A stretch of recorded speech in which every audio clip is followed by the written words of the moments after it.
Halo, jumpa lagi sahabat hijau. Info ya. Buat kali ini kita cara membuat media terbaik versinya hijau garden. Ya. Jadi kalau bisa jangan di skip ya. Jadi biar takutnya nggak gagal paham ya. Oke, yang pertama yaitu tanah ya. Ini tanah ya, boleh tanah gembur, tapi yang saya gunakan tanah ini yaitu tanah dari pohon bambu ya, masih kelihatan akarnya ya. Kenapa kita gunakan bahwa ini tanah pohon bambu? Karena kandungan yang daripada pohon bambu sangat bagus sekali ya, yaitu fosfat kaliumnya sudah komplit sekali ya. Oke, masuk yang kedua itu skam ya. Bisa skam bakar, bisa juga kokopit juga boleh ya. Kalau bisa jangan skam mentah ya. Ya, kalau bisa. Kenapa tidak menggunakan skam mentah? Yaitu biasanya takutnya terjadi pembusukan akar. Oke. Yang ketiga itu kohe bebas ya. Yang ini kita gunakan kambing ya. Kambing ya, masih kelihatan butir-butirannya ya. Jadi kelihatan. Yang keempat ini ya. Oke. Yang keempat yaitu ini apa namanya, daun bambu ya. Jadi daun bambu, kenapa kita menggunakan daun bambu? Kandungan pada daun bambu atau tanah yang di bawah pohon bambu itu kalium dan fosfatnya juga sangat tinggi. Jadi sebenarnya kalau kita menggunakan daun bambu, kemudian tanahnya juga tanah dari bawah potong pohon bambu, itu biasanya tanpa pemupukan nggak apa-apa ya, karena unsurnya sudah hampir komplit. Kemudian satu lagi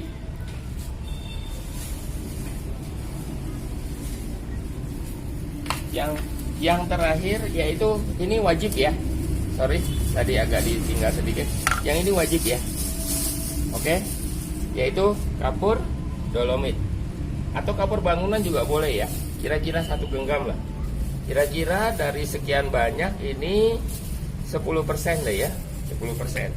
Ini wajib ya. Jadi maksudnya gini, tujuan kapur dolomit yaitu buat menetralisir pH tanah, kemudian itu kalsiumnya sangat tinggi ya. Oke, dari semua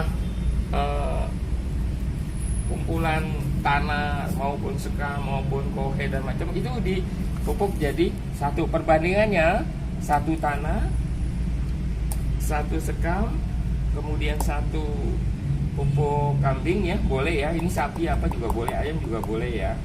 Ya, kemudian satu apa namanya, daun pohon bambu, ini boleh yang besar boleh yang kecil ya. Kemudian kira-kira perbandingan 10% untuk ininya, untuk apa namanya, kapur dolomitnya. Jangan lupa ya, sekali lagi info ya, yang untuk kapur dolomit ini wajib. Ini kita aduk menjadi satu. Contoh ya, kita aduk ya, jadi satu aja, mempersingkat aja waktu. Jadi kita aduk.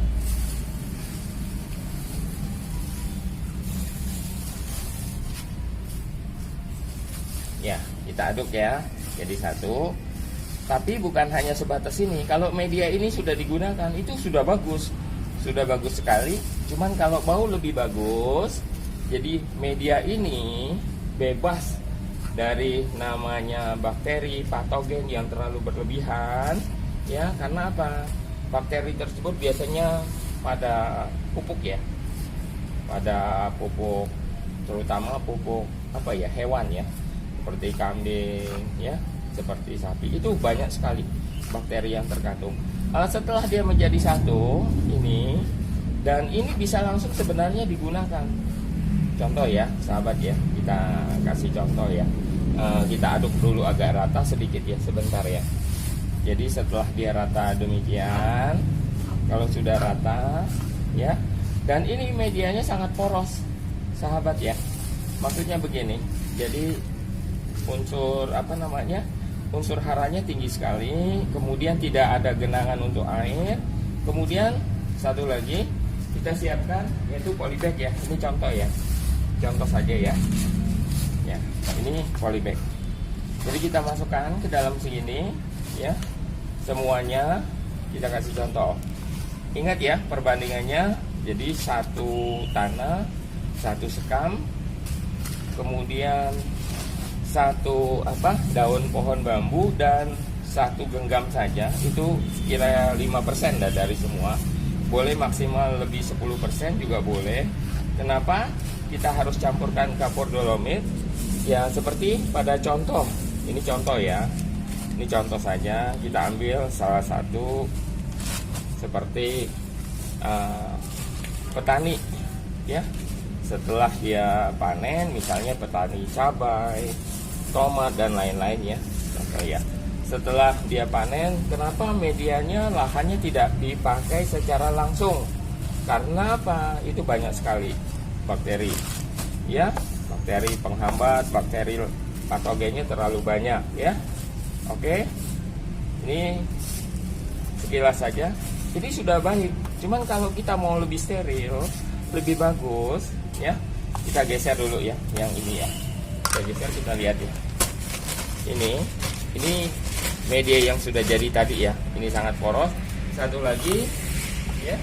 Kalau kita mau lebih steril, kita pakai H2O2. Bisa ya.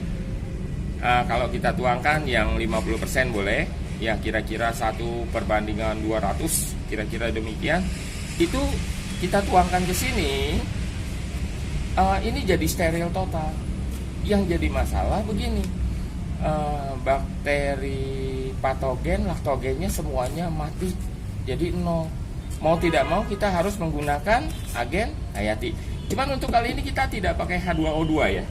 Yaitu kita pakai Trichoderma ya. Yaitu saya nggak sebut mereknya apa ya. Trichoderma. Ini yang saya gunakan. Jadi cara penggunaannya bagaimana? Di sini udah ada petunjuk. Tujuannya yang ini yaitu menekan, mencegah jamur patogen yang menyerang pada tanaman dan mengandung GPT juga, serta menambah unsur mikronutrisi yang sangat dibutuhkan oleh tanaman. Mencegah rontok buah ya, kemudian layu fusarium atau tular tanah. Ini sudah komplit. Jadi pencampurannya sudah ada aturannya ya, itu 2 sendok makan dicampur dengan 10 liter. Contoh ya, kira-kira ya 2 sendok makan saja ya. Oke ya, kita lihat ya. Ini kira-kira 5 liter 6 kira-kira segitu. Kemudian saya hanya mencampur 1,5 ya. Jadi kira-kira ini 1, ini setengah ya, kira-kira demikian. Lebih, kemudian kita aduk ya. Nah ini sebenarnya yang baik. Kenapa kita kategorikan baik? Ini contoh ya. Kita aduk ya. Setelah dia merata, kira-kira sudah merata, kita aplikasikan ke media tersebut. Contoh ini. Jadi kita aplikasikan, sangat poros ya medianya ya, kita lihat ya. Tuh, ya. Udah kita aplikasikan, cukup ya. Saya rasa ya, udah diaplikasikan ke medianya sampai dia benar-benar ini disiram jenuh. Yang untuk pertama saja ya. Selanjutnya ya. Oke. Nah, media sudah jadi ya. Ini sebenarnya bisa langsung dipakai juga bisa. Cuman yang lebih baik ditunggu kira-kira 1 mingguan media tersebut.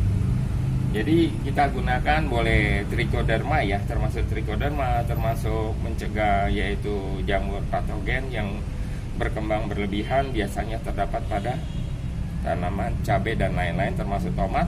Karena apa? Rata-rata 80% kurang lebih penyakit tanaman disebabkan oleh tanah, yaitu penyakit tular tanah. Oke, sahabat, saya rasa cukup ya info ya untuk media terbaik versinya Hijau Garden ya. Jadi mungkin ada yang mau dipertanyakan, silakan diketik di kolom komentar. Satu lagi, bila mana ada kekurangan, silakan beri masukan ya. Intinya kita masih belajar, oke, dan masih berbagi. Gitu, saya rasa cukup ya. Bila mana tutorial ini membangun atau bermanfaat, mohon sekiranya dapat dibantu ya, di subscribe dan tekan tombol loncengnya. Oke, cukup ya. Selamat sore.